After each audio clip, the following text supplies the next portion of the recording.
मित्र हो, पाय म्हणजे शरीराचा पाय आहे, ज्याच्यावरती आपल्या संपूर्ण शरीराचा डोलारा उभा आहे. पण मात्र जेव्हा हेच पाय अडचणीत येतात तेव्हा आपल्याला चालणं फिरणं काम करणं एवढंच काय तर बसणं उठणं साधं उभं राहणं सुद्धा मुश्किल होऊन बसतं. कारण हल्ली आपण बघतोय दिवसेंदिवस या पायाच्या बाबतीमध्ये असणाऱ्या ज्या समस्या आहेत त्या वाढत चाललेल्या आहेत. अगदी तरुण वयात देखील या समस्या सर्रासपणे दिसून येतात. वय वाढेल तसं तर बहुतांश वेळेला आपल्याला ह्या समस्यांना ग्रासलेलं असतं. मग त्यामध्ये खास करून पायदुखी असेल, पायामध्ये सूज असेल, बधीर होणं, मुंग्या येणं, आग पडणं, पायाची हालचाल व्यवस्थित न होणं, पायाच्या नसा कमजोर होणं, नसा आखडून जाणं, पायाच्या ज्या शिरा आहेत, रक्तवाहिन्या आहेत त्या उठून वर दिसणं, ज्याला आपण व्हेरिकोज वेन म्हणतो, किंवा सियाटिका सारखे आजार असतील, गुडघेदुखी असेल, डोकेदुखी असेल, पंजे दुखणं, पायाची बोटे आखडून बसणं, मिचकीमध्ये दुखणं, मांड्या दुखणं, पायाच्या स्नायूमध्ये एकदम कडकपणा येणं, आखडून जाणं, जर नरमपणा अजिबात नसणं, या सगळ्यांमुळे आपलं दैनंदिन जीवन विस्कळीत होऊन जातं. कारण पाय असतील तरच आपलं दैनंदिन जीवन, आपलं सामाजिक जीवन व्यवस्थित होऊ शकतं. त्यातल्या त्यात हल्ली आपण बघतोय डायबिटीस झालेला असेल, चरबी वाढलेली असेल, वजन वाढलेलं असेल, किंवा मणक्याच्या संबंधित काही आजार असतील, संधिवाताचे, आर्थरायटिस, ऑस्टिओआर्थरायटिस यासारखे आजार असतील, यामुळे मात्र पाय अडचणीत आलेले आहेत. मात्र आजच्या व्हिडिओमध्ये मी या सगळ्या समस्या अतिशय चांगल्या प्रकारे नैसर्गिकरित्या दुरुस्त होण्याच्यासाठी, त्याच्यावरती 100% आराम मिळण्याच्यासाठीचे अगदी सहज सोपे करता येतील असे व्यायाम प्रकार सांगणार आहे. अगदी निवांत बसल्या बसल्या तुम्हाला हे व्यायाम करता येणार आहेत, ज्याच्यामुळे तुमचे पाय मजबूत होणार आहेत, या समस्या निघून जाण्यासाठी मदत होणार आहे. यासोबतच काही घरगुती उपाय देखील मी तुम्हाला याच्यासाठी सांगणार आहे. मात्र विनंती असेल की हा व्हिडिओ पुढे न पळवता शेवटपर्यंत नीट लक्ष देऊन ऐका. मुद्दा समजून घ्या, प्रत्येक स्टेप बारकाईनं लक्षपूर्वक पहा. यासोबतच अजून एक विनंती असेल, जर चॅनलवरती नवीन असाल किंवा आजपर्यंत आपलं चॅनल तुम्ही सबस्क्राईबच केलं नसेल तर आता लगेच बाजूचं बेल आयकॉनचं बटन दाबून चॅनल सबस्क्राईब करा, जेणेकरून आरोग्यविषयक अत्यंत महत्वपूर्ण, अभ्यासपूर्ण आणि शास्त्रीय व्हिडिओज तुम्हाला सहज पाहता येतील, तेही अगदी मोफत. कारण सबस्क्राईब करायला पैसे लागत नाहीत. चला तर मी तुमचा जास्त वेळ घेणार नाही.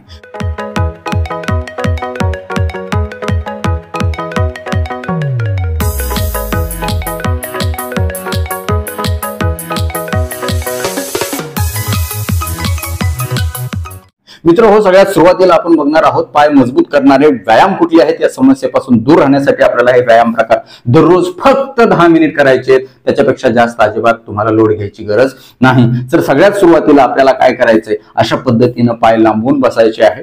पाय लांबून बसल्याच्या नंतर तुम्हाला पाठीचा जो कणा आहे तो सरळ ठेवण्यासाठी हात जे आहेत ते असे बाजूबाजूला ठेवायचे आहेत आणि तुम्हाला मिचकी डान्स करायचा आहे. मिचकी डान्स म्हणजे गुडघ्याच्या पाठीमागची ज्या मांसपेशी आहेत किंवा जे स्नायू आहेत, जो खळगा आहे, ज्याला आपण पॉप्लिटियल फोसा असं म्हणतो इंग्रजीमध्ये, अनाटॉमीमध्ये, त्या तिथं असणाऱ्या ज्या नसा आहेत किंवा पिंडरी जी आहेत, आपल्या पोटऱ्या ज्या आहेत तिथल्या, आणि मांडीच्या खालच्या बाजूच्या ज्या नसा आहेत तिथल्या ज्या रक्तवाहिन्या आहेत त्या खूप चांगल्या प्रकारे मोकळ्या होणं अत्यंत गरजेचं आहे. आणि पूर्ण ह्या पहिल्या प्रकारामुळे आपल्या पायाच्या सगळ्या स्नायूचा, सगळ्या रक्तवाहिन्याचा वॉर्मअप बेस्ट होणार आहे. बघा काय करायचंय, 10 वेळा, 5 वेळा, 15 वेळा, 20 वेळा अशा पद्धतीनं तुम्ही हा डान्स करायचा आहे. याच्यामध्ये खूप चांगला ताण, स्ट्रेच तुमच्या मांडीच्या, पोटऱ्याच्या आणि गुडघ्याच्या पाठीमागच्या नसांना मिळणार आहे आणि याचा फायदा आपल्याला पाय मजबूतीसाठी 100% होणार आहे. लक्षात ठेवा, आपण जसं वॉकिंग करतो चालता चालता उभा राहून, तशा पद्धतीचं हे आहे. हे बसून का बरं करायचंय, कारण बऱ्याचदा आपल्याला पायदुखी असल्यामुळे चालणं मुश्किल होतं, दम लागतो, किंवा बाहेर आपण कुठं जाऊ शकत नाही, वजन जास्त असल्यामुळे पायावर जास्तीचा भार येतो, गुडघेदुखी असते, त्याच्यामुळे सहन होईल अशा पद्धतीनं. गुडघे जास्त दुखत असतील तर जास्त हलवू नका, तिथल्या तिथंच फक्त असं. पण तुम्ही दररोज ते करायला सुरुवात करा. एक दिवस तुमचे पाय मोकळे होतील, तिथली सूज कमी होईल. कारण सूज का होते, रक्ताभिसरण मंदावल्यामुळे सूज निर्माण होते. मात्र हे सगळे व्यायाम प्रकार आपल्याला रक्ताभिसरण मंद झालेलं जे आहे ते सुरळीत करण्यासाठी मदत करणार आहे. ते दोन्ही एक सोबत तुम्ही अशा पद्धतीनं मिचक्या जमिनीला टचकवू शकता, किंवा एक खाली एक वर, एक खाली एक वर, एक खाली एक वर, बैठे बैठे कदम ताल, एक दो एक दो एक दो एक दो एक दो एक दो एक दो, असं 50 वेळा, 100 वेळा, 200 वेळा, जेवढं तुम्हाला शक्य होईल तशा पद्धतीनं हे तुम्ही करा. नक्की तुम्हाला याचा चांगला फायदा होईल. हा झाला पहिला प्रकार. आता दुसरा प्रकार काय करायचा आहे, अशा प्रकारे आपल्याला एक ओढणी घ्यायची आहे आणि त्या ओढणीनं आपले जे पाय आहेत ते पाय अशा पद्धतीनं इथं पंजाच्या तिथं ही ओढणी घ्यायची आहे. ही अशा पद्धतीनं तिला हे करायचंय, गुंडाळा करायचा आहे आणि आपल्याकडे ह्याला खेचायचा प्रयत्न करायचा आहे। हे खेचत असताना मात्र तुमची जी पाठ आहे ती सरळ राहील अशा पद्धतीनं तुम्ही काळजी घ्या। आणि अशा पद्धतीनं तुमच्याकडं हे ओढणीनं पंजे आहेत ते ओढा। यानं काय होईल की तुमच्या पायाच्या पाठीमागच्या ज्या नसा आहेत त्यांना खूप चांगला स्ट्रेच मिळेल, जे स्नायू आहेत त्यांना स्ट्रेच मिळेल। टाचदुखी समस्या असेल किंवा गुडघ्यावरती सूज असेल, सयाटिकाचा आजार झालेला असेल तर ह्याच्यामुळे नसा खूप चांगल्या प्रकारे मोकळ्या होण्यासाठी मदत होईल। एक 5 सेकंद, 10 सेकंद, 20 सेकंद अशा पद्धतीनं तुम्ही ह्याला धरून ठेवा आणि शक्य तितकं तुम्ही सरळ बसायचा प्रयत्न करा। खूप चांगला स्ट्रेच जो आहे तुमच्या पायाच्या पाठीमागच्या स्नायूला येईल तो तुम्ही अनुभवा। अशा पद्धतीने हा दुसरा व्यायाम प्रकार। आता काय करायचं आपल्याला पुढं तिसरा जो व्यायाम प्रकार आहे त्याच्यामध्ये आपल्या पायाची जी बोटं आहेत ती पूर्णपणे आपल्याला काय करायचे मध्ये घ्यायची आहेत। अशा पद्धतीने लांब श्वास घ्या, घेतलेला श्वास सोडत सोडत परत बोटं काय करा बाहेर करा। बघा दिवसभर आपण चालत असतो, फिरत असतो, सगळं काय करत असतो तेव्हा आपल्या पायाची पंजाची हालचाल होते पण बोटाची हालचाल अजिबात होत नाही, म्हणून तिथलं रक्ताभिसरण मंद होतं आणि आपली बोटं एक वेळ अशी येते की ते आखडून बसतात, तिथं वेदना सुरू व्हायला लागतात, त्याच्यातली जान निघून जाते, त्याच्यातला संवेदना निघून जातात। त्याच्यामुळे तिथलं रक्ताभिसरण खेळतं राहणं हे अत्यंत गरजेचं आहे। त्याच्यामुळे हे तुम्हाला 5 वेळा 10 वेळा करायचं आहे। लांब श्वास घ्या, बोटं मध्ये घ्या, लांब घेतलेला श्वास सोडा, बाहेर घ्या। अशा पद्धतीने हे तुम्ही बघू शकता व्हिडिओ मध्ये दिसायला तुम्हाला। पूर्ण बोटं फक्त हलवायची नाही, जेवढी आवळून घेता येतील पुढच्या बाजूला तेवढी आवळून घ्या गच्च। बघा चांगला ताण तुमच्या पंजामधल्या स्नायूला येणार आहे, तुमच्या घोट्याच्या तिथल्या स्नायूला येणार आहे। पंजाचा वरचा जो भाग आहे हा इथं एक खूप मोठी जाळी आहे, हाडांचं जाळं आहे, नसांचं जाळं आहे, रक्तवाहिन्यांचं जाळं आहे, ते खूप चांगलं ऍक्टिव्हेट होण्यासाठी नैसर्गिक मदत याच्यामुळे होणार आहे। तुम्ही बघा, करून बघा, फक्त 10 मिनिट तुम्हाला करायचंय। डॉक्टर तुम्ही म्हणाल डॉक्टर नंबर 1 काम झाले आमचं, एक 8 दिवसामध्ये तुम्हाला पायाच्या सगळ्या त्रासापासून मुक्तता मिळण्यासाठी मदत होणार आहे। हे उपाय आणि हे व्यायाम केल्यानंतर उपाय देखील मी सांगणार आहे, मात्र व्हिडिओ शेवटपर्यंत तुम्हाला बघायचा आहे। अशा पद्धतीनं हे बघा, तुम्ही दररोज हा व्हिडिओ लावून माझ्या समोर करा। पायामध्ये तुम्हाला मजबूती आल्याशिवाय राहणारच नाही। हे अशा पद्धतीने हा झाला तिसरा प्रकार। त्याच्यानंतर चौथा प्रकार काय करायचा आपल्याला, पूर्ण पाय जे आहेत ते पुढं पंजासहित तुम्हाला खेचायचे आहेत पुढच्या बाजूला आणि त्याच्यानंतर मग आपल्याकडे खेचायचे। अशा पद्धतीने हे बघा, असं जेव्हा खेचतो आपल्याकडं तेव्हा आपल्या पायाच्या पाठीमागच्या स्नायूला खूप चांगला एक्सरसाइज मिळतो, स्ट्रेच मिळतो, तिथला रक्तपुरवठा सुधारण्यासाठी मदत होते। हे अशा पद्धतीनं लांब श्वास घ्या, तुमच्याकडे घ्या, सोडा, श्वासावर देखील लक्ष केंद्रित करायचंय जेणेकरून व्यायाम तुमचा खूप चांगला होईल। लांब श्वास घ्या, बाहेर सोडून देत, बाहेर श्वास घेत, आत सोडत सोडत बाहेर, श्वास घेत, आत सोडत सोडत बाहेर, श्वास घेत, रामकृष्ण हरी म्हणायचंय, रामकृष्ण हरी सोडायचं नाही, कारण तेच महत्वाचं आहे। कारण याच्यामुळे आपल्याला एक अध्यात्माची जोड आपल्या आरोग्याशी लागते आणि त्याचा फायदा आपल्या मानसिकतेला, शारीरिकतेला खूप चांगला होतो। आजार दुरुस्त व्हायला आपली पॉझिटिव्हिटी निर्माण होते। जेव्हा तुम्ही अशा पद्धतीने खेचता तेव्हा फक्त पाठीमागच्याच बाजूला नाही तर गुडघ्याच्या तिथल्या आजूबाजूच्या स्नायूवर देखील खूप चांगला स्ट्रेच येतो आणि तिथलं रक्ताभिसरण सुधारण्यासाठी मदत होते। तर हा झाला चौथा प्रकार। आता काय करायचंय, दोन्ही पायामध्ये थोडंसं अंतर घ्यायचंय, हात असेच ठेवायचे आणि अशा पद्धतीने तुम्हाला निवांत बघा दिवसभर तुम्ही कधीही कुठेही कुठल्या वेळेलाही करू शकता। जेवणाचा अजिबात काही संबंध ह्याच्यामध्ये नाही। साधारण जेवण झाल्यानंतर अर्धा 1 तासाने तुम्ही करा शक्यतो, कारण जेवण झाल्यानंतर आपण वज्रासनामध्ये बसतो किंवा वामकुक्षी घेतो अशा प्रकारे। तर टीव्ही बघत असाल, मोबाईल बघत असाल, हे करत करत तुम्ही करा ना। तुमच्या पायाला तुम्ही ढिलं सोडू नका, कारण तुम्हाला वाटेल कशाला बसल्या बसल्या आम्हाला निवांत बसू देते, पण नाही। निवांत जर बसलात तुम्ही तर आयुष्यभर पुन्हा निवांतच बसावं लागेल, पुन्हा बाहेर जाता येणार नाही। लक्षात ठेवा, पायाची किंमत त्यांना विचारा ज्यांना चालता येत नाही, ज्यांना बाहेर कार्यक्रमाला जाता येत नाही, साधं संडास लगवीला सुद्धा जाता येत नाही, त्यांना पायाची किंमत विचारा तुम्ही, ते सांगतील तुम्हाला कसे हाल झाले। का? कारण त्यांनी अशा प्रकारे काळजीच त्यांच्या पायाची घेतली नाही। कारण आपण आपले पाय सुरक्षित ठेवण्यासाठी आपल्यालाच मदत करावी लागणार आहे, दुसरं कोणी येणार नाही। हे बघा, हे अशा पद्धतीने हा 5वा सोपा व्यायाम प्रकार आहे। पाठीमाग बाजूला मध्ये, बाजूला मध्ये, अशा पद्धतीनं आणि हे करत असताना तुमचे पाय एकमेकाला जे लागणार आहेत त्याच्यामुळे व्हायब्रेशन त्या दोन्ही पायाच्या मध्ये येणार आहे, दोन्ही पायाची मैत्री चांगली होणार आहे. याच्यामुळे बघा कशी भेट होते. दिवसभर भेट होते का पायाची एकमेकांची? अजिबात नाही.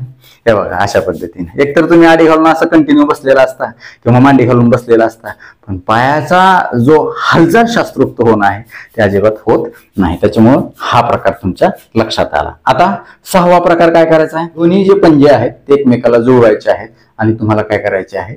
उलटे सरळ असे गोल गोल फिरवायचे आहेत. एकदम सोपं आहे. बघा लवचिकता एकदा आली का नाही, सुरुवातीला तुम्हाला अवघड जाईल. एकदा लवचिकता आली तुमच्या पायाच्या स्नायूमध्ये, रक्तवाहिन्यामध्ये, नसामध्ये, एक नंबर काम होणार आहे. रामकृष्ण हरी म्हणायचं आहे बघा. त्याच्यानंतर उलट 5 वेळा 10 वेळा जास्तीत जास्त गोल. कारण हे जे जाळं आहे तिथलं पायाचे तिथलं ते खूप महत्वाचं आहे. आणि नेटवर्क ज्याला आपण म्हणतो, कशाचं नेटवर्क आहे? हे स्नायूचं आहे, नसांचं आहे, नर्व्स ज्याला आपण म्हणतो, रक्तवाहिन्यांचं आहे, हाडांचं नेटवर्क आहे. छोटी छोटी हाड आहे ती एकदम चांगली मोकळी होतात. तिथं प्रत्येक कानाकोपऱ्यामध्ये रक्ताभिसरण सुधारतं. पायावर सूज येणं, दुखणं, आग पडणं, बधीर होणं हे सगळं निघून जाणार आहे ह्याच्यामुळे. बघा तुम्ही, हे अशा पद्धतीनं हा व्यायाम प्रकार झाला. आता काय करायचं आपल्याला? हा जो पाय आहे तो ह्या पायाच्या मांडीवरती ठेवायचा आहे आणि या हाताने पूर्णपणे तुम्हाला हे मांडी जी आहे आपल्या जवळ घ्यायची आणि नाक जे आहे किंवा हनुवटी आपली गुडघ्याला अशी लावायची. सरळ बसायचा प्रयत्न करायचा. हा पाय देखील सरळ ठेवायचा. हे अशा पद्धतीने 5 वेळा 10 वेळा करा. हे बघा एवढा सोपा हलका हलका बसल्या बसल्या निवांत व्यायाम केला तरी सुद्धा मला हलकासा दम लागलाय. फुफ्फुसाची हालचाल वाढले, हृदयाचा ठोका वाढलाय. त्याच्यामुळे रक्ताभिसरण फक्त पायातलंच नाही तर संपूर्ण शरीराचं सुधारणार आहे. काय होतं बघा, दिवसभर उभा राहतो आपण एकाच ठिकाणी किंवा काहीतरी पाय लांबून बसलेला असतो खाली. त्याच्यामुळे काय होतं की सगळा रक्तपुरवठा गुरुत्वाकर्षणाच्या दिशेनं पायाकडे जमा होतो, तो शरीराकडे जातच नाही. मग हा सगळा रक्तपुरवठा संपूर्ण शरीरामध्ये खेळता राहावा, बॅलन्स राहावा, फक्त पायाकडेच जास्त जाऊ नये म्हणून काय करायचं आपल्याला? हे व्यायाम प्रकार करायचे. तुम्हाला कुठला आजार असू द्या किंवा नसू द्या, पाय मजबूत असणं अत्यंत गरजेचं आहे. म्हातारपणात तुम्हाला त्रास होणार नाही. बघा लक्षात घ्या. हे अशा पद्धतीने. त्याच्यानंतर विरुद्ध पाय आहे हे अशा पद्धतीने. गुडघा जास्त वाकत नसेल नो प्रॉब्लेम, एवढाच वाकवा, पण त्याचा प्रयत्न करा तुम्ही अशा पद्धतीने. माझा पूर्ण गुडघा फोल्ड होतो अशा पद्धतीने. तुम्ही म्हणाल डॉक्टर तुम्ही काय तरुण आहे? मी आता तरुण नाही. येत्या 2 डिसेंबरला मला 40 वर्ष पूर्ण होणार आहेत. किती?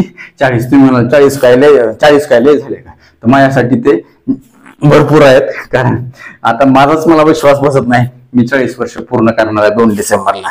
तर बघा अशा पद्धतीनं, हे अशा पद्धतीनं, हे अशा पद्धतीनं. आणि तुम्ही सगळ्यांनी मला खूप चांगल्या चांगल्या शुभेच्छा दिलीत. निरोगी दीर्घ आयुष्य लाभो, 100 वर्ष. त्याच्यामुळे का नाही आपलं काम वरचेवर असंच फुलत जाणार आहे आणि ह्या कामासोबत तुमचं देखील आरोग्य चांगलं फुलत जाणार आहे याची मला 100% खात्री आहे. हे बघा अशा पद्धतीनं, हे अशा पद्धतीनं नंबर 1 काम होणार आहे. पोटासाठी देखील हा चांगला व्यायाम आहे. मांडीची चरबी, कमरेची चरबी कमी होण्यासाठी देखील हा चांगला अत्यंत व्यायाम प्रकार आहे. Very good, nice. Ramkrishna Hari म्हणायचे. किती छान वाटायला बघा बरं. बसल्या बसल्याच आहे, निवांत आहे, कुठं जायचं गरज नाही, ताण घ्यायची गरज नाही, लोड घ्यायची गरज नाही. काय करायचं आपल्याला? अशा पद्धतीनं आपल्या मांडीच्या तिथं हाताची घडी करायची. अशा पद्धतीनं हे सरळ बसायचंय आणि पाय शक्यतो जितका वर जाता येईल तेवढा वर घ्यायचा आहे. गुडघा दुखत असेल बघा, दम लागलाय, पण नंबर 1 फ्रेश वाटायला हे अशा पद्धतीनं सरळ बसायचंय. बघा किती छान आहे. 1 नंबर, 1 नंबर. रामकृष्ण हरी. 5 वेळा 10 वेळा करा. हे खूप छान काम होणार आहे याच्यामुळे. हे त्याच्यानंतर विरुद्ध पाय, पायाखाली अशी घडी. बघा शक्य तितकं लवकर तुम्हाला एवढाच होत असेल एवढाच करा, नो प्रॉब्लेम. हळूहळू तुमच्या पायामध्ये फ्लेक्सिबिलिटी होईल आणि अशा पद्धतीनं तुम्हाला लांब करता येईल पाय. बरेच जण म्हणतात डॉक्टर तुम्ही तरुण आहेत म्हणून तुम्हाला नाही. हे माझी सुद्धा अशीच अवस्था झाली असते 40 मध्ये. बघा आज बरेच लोक आहेत 40 मध्ये सगळे अंग आखडून गेलेले, परंतु हे नियमित व्यायामामुळे हे अशा पद्धतीने लवचिकता आपल्या शरीरामध्ये येते. आणि हा व्यायाम फक्त शरीराची लवचिकता वाढवत नाही, मनाची सुद्धा लवचिकता नंबर 1 करतो. आत्मविश्वास वाढवतो, पोश्चर वाढवतो, बसण्याची उठण्याची तुमची जी डौल असते एक नंबरच असते. तुम्ही करून बघा, फक्त आपल्यासाठी कराय, दुसरं कुणी येणार नाही, आपल्यालाच करावं लागतंय, लक्षात घ्या. म्हणून आपल्या शरीराचं मनाचं काळजी घेण्यासाठी हे व्यायाम अशा पद्धतीने तुम्हाला करायचे आहेत. शेवटी काय करायचे, अशा प्रकारे बसायचे, पाय जवळ घ्यायचे आणि तुम्हाला असे दाबायचे आहेत आपले पाय. बोट अशी दाबा, हातात घेऊन असे अशा पद्धतीने, हे बघा, हे असे नंबर 1 काम होईल बघा. आपल्या पायाची सेवा आपणच करायची. का करायची? कारण दिवसभर आपल्याला घेऊन फिरते पाय, करतात का नाही? दुसऱ्याकडून अपेक्षा ठेवायची, माझ्या ह्यानेच पाय दाबून द्यावे, ह्यानेच काय करावे. आपापल्या हिशोबानं अशा पद्धतीने रोज व्यायाम करायचा आणि बघा फ्रेश वाटायला लागले. सरळ बसा, मांड्या पण घ्या. यानं काय होईल, जिथं जिथं राख राहिलेला जो वात आहे की नाही, किंवा रक्ताभिसरण मंदावले, सुस्तावले, ते पूर्ण चांगल्या प्रकारे मोकळं होईल आणि नसा एकदम खळखळून निघतील, स्वच्छ होतील, आकडून बसणार नाहीत, त्याच्यावर ताण येणार नाही आणि आपला सगळा त्रास कमी होईल. डायबिटीज आजारामध्ये डायबेटिक न्यूरोपॅथी होणार नाही, किंवा वजन वाढल्यामुळे अजून काय पायाच्या नसाला, स्नायूला त्रास होणार नाही. आर्थरायटिस, संधिवात असेल तर त्याच्यामध्ये सूज कमी होण्यासाठी याच्यामुळे मदत होईल. सूज काय येते? रक्ताभिसरण मंदावल्यामुळे, इन्फेक्शन झाल्यामुळे. रक्ताभिसरण चांगलं झालं तर तिथं पोषण पण चांगलं होतं आणि तिथली घाण पण चांगली काढून घेतली जाते. त्याच्यामुळं वातावरण नंबर 1 होतं पायाचं. हे बघा, हे बघा, पायाची काळजी घेतली नाही तर लय आवड होते. लक्षात ठेवा. पुन्हा तुम्ही म्हणताच पुन्हा तुम्ही पश्चाताप करत बसू नका, हे अशा पद्धतीने. ओके, आता ह्याच्यासाठी उपाय काय काय करायचे, पायाचे आरोग्य चांगलं राहण्यासाठी काय काय केलं पाहिजे, किंवा पायाच्या समस्या असतील तर ते दुरुस्त होण्यासाठी काय केलं पाहिजे. औषध गोळ्या तर तुम्ही तुमच्या डॉक्टरांच्या सल्ल्याने घेणारच आहेत, पण एक मात्र लक्षात ठेवा, वेदनाशामक गोळ्या तुम्ही अजिबात चुकून सुद्धा खाऊ नका. हा जो व्यायाम प्रकार आहे ह्यानी वेदना देखील खूप चांगल्या प्रकारे कमी होण्यासाठी मदत होईल. वेळ लागेल, पण हळूहळू तुमच्या सरावानं नियमित जर तुम्ही केलं, याच्यामध्ये सातत्य ठेवलं तर 100% आराम याच्यावरती मिळणार आहे. याच्यासोबत महत्वाचे उपाय कुठले आहेत तर सगळ्यात पहिला आहे ते म्हणजे पाणी भरपूर पिणं. कारण पाणी जेव्हा तुमच्या शरीराला कमी पडतं तेव्हा सगळ्यात पहिल्यांदा वेदना सुरू होतात. त्यामुळे जेव्हा कधी तुम्हाला वाटतं की पायदुखी सुरू झाले की तुम्ही पाण्याचं प्रमाण वाढवा. तुमच्या लघवीचा रंग जोपर्यंत पाण्यासारखा येत नाही तोपर्यंत तुम्ही पाणी पीत राहा, नक्कीच तुम्हाला याचा फायदा होईल. दुसरी महत्वाची गोष्ट, आहाराच्या मध्ये तुम्ही कॅल्शियम, मॅग्नेशियम, पोटॅशियम, झिंक हे असणारे अन्नपदार्थ खा. तुम्हाला हे असणारे अन्नपदार्थ कुठले तर त्याच्यामध्ये सगळ्यात महत्वाचं आहे हिरव्या पालेभाज्या आणि फळभाज्या. याच्यामध्ये असणारे जे हे घटक आहेत, मिनरल्स म्हणजे खनिज म्हणतो, हे याच्यामुळं पायाचे स्नायू खूप मजबूत होतात. पायाच्या स्नायूवर का बरं जास्त भर द्यायचा आहे? कारण संपूर्ण शरीराचा डोलारा त्याला घेऊन चालायचा आहे, त्याला उठायचंय, बसायचंय, फिरायचंय, काम करायचंय, म्हणून पायाचे स्नायू महत्वाचे आहेत आणि ह्याच्यासाठी खनिज महत्वाचे आहेत. मग वेगवेगळ्या प्रकारच्या बिया आहेत, तेलबिया आहेत, जसे की बदाम असतील, रोज 2-4 बदाम असतील, एखादा अक्रोड आहे, 1-2 काजू असतील, काळे मनुके असतील, अंजीर आहे 1-2 दिवसभरामध्ये, खारका आहेत 1-2 दिवसभरामध्ये खायला. आणि बिया ज्या आहेत त्याच्यामध्ये मग जवस, तीळ असेल, सूर्यफुलाच्या बिया आहेत, किंवा तुमच्या भोपळ्याच्या बिया आहेत, टरबुजाच्या बिया आहेत. ह्या बियांच्या मध्ये खूप चांगली खनिजे आहेत. झिंक नावाचं महत्वाचं, मॅग्नेशियम नावाचं महत्वाचं घटक आहे, ज्याच्यामुळे मांसपेशी आणि स्नायू मजबूत होणार आहेत. यासोबतच तुम्ही तुमच्या एरियामध्ये मिळणारं जे सीझन मध्ये मिळणारं फळ आहे ते आवर्जून एक तरी खा. त्यातल्या त्यात रोज 1 तरी केळी पायाच्या आरोग्यासाठी आवर्जून खा. आठवड्यातून 2-3 वेळा तरी नारळ पाणी आवर्जून प्या, ज्याच्यामध्ये असणारे जे पोटॅशियम नावाचा घटक आहे तो स्नायूसाठी अत्यंत नंबर 1 काम करणार आहे, ज्याच्यामुळे तुमच्या वेदना कमी होण्यासाठी मदत होणार आहे. आणि सगळ्यात महत्वाचं, रात्रीच्या वेळेला शांत समाधानकारक पुरेशी झोप घेणं हे पायाच्या आरोग्यासाठी अत्यंत महत्वाचं आहे. हे सगळे उपाय आणि हे व्यायाम प्रकार केले तर मी 100% खात्रीने सांगू शकतो की तुमचे पाय मजबूत झाल्याशिवाय राहणार नाहीत, तुमच्या नसा मोकळ्या झाल्याशिवाय राहणार नाहीत. सांधेदुखी असेल किंवा वेदना असतील किंवा सूज असेल ही देखील कमी होण्यासाठी तुम्हाला नक्कीच मदत होणार आहे. आता वेळ झालेली आहे शिट्टीच्या गाण्याची. मी शिट्टीतून गाणं म्हणून दाखवणार, ते गाणं कुठलं आहे आम्हाला कमेंट बॉक्स मध्ये आवर्जून कळवा.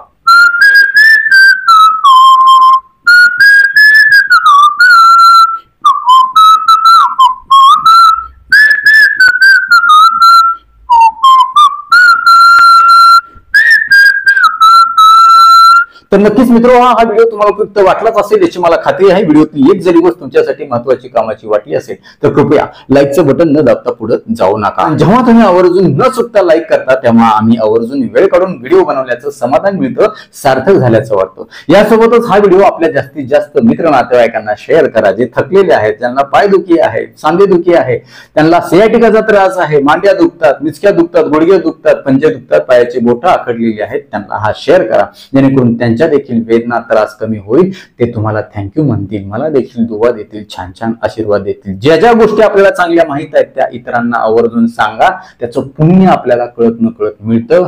जे दुसऱ्याचा त्रास कमी करण्यासाठी प्रामाणिकपणे प्रयत्न करतात त्याच्या आयुष्यामध्ये कधी अडचणी येत नाहीत. आल्याच तर त्या सोडवण्यासाठी ईश्वर त्यांना चांगली सकारात्मक बुद्धी देखील देतो. हा माझ्या स्वतःचा अनुभव आहे. यासोबतच आमच्या या आरोग्यविषयक कामाला तुम्हाला खरंच मनापासून सपोर्ट करण्याची इच्छा असेल तर आजच आपलं चॅनल जॉईन करा. परत एकदा जाता जाता आठवण करून देतो, विनंती करतो, चॅनल सबस्क्राईब केलं नसेल तर आजच सबस्क्राईब करा. आपल्या मित्र नातेवाईकांना देखील आवर्जून सबस्क्राईब करायला सांगा, कारण तुम्ही केलेलं सबस्क्रिप्शन, तुम्ही केलेले लाईक्स, तुम्ही केलेल्या छान छान कमेंट्स हेच आमच्यासाठी टॉनिक आहे. ज्या टॉनिकच्या बळावर जोरावर या पुढच्या काळामध्ये आम्ही अजून चांगले आरोग्यविषयक शास्त्रीय माहिती देणारे व्हिडिओ बनवू, त्यासाठी आम्हाला प्रेरणा मिळेल. तूर्तास आजच्या व्हिडिओमध्ये इथंच थांबूया. लवकरच भेटूया नवीन व्हिडिओमध्ये नवीन विषयासह. तोपर्यंत आनंदी रहा, निरोगी रहा. धन्यवाद. रामकृष्ण हरी माऊली.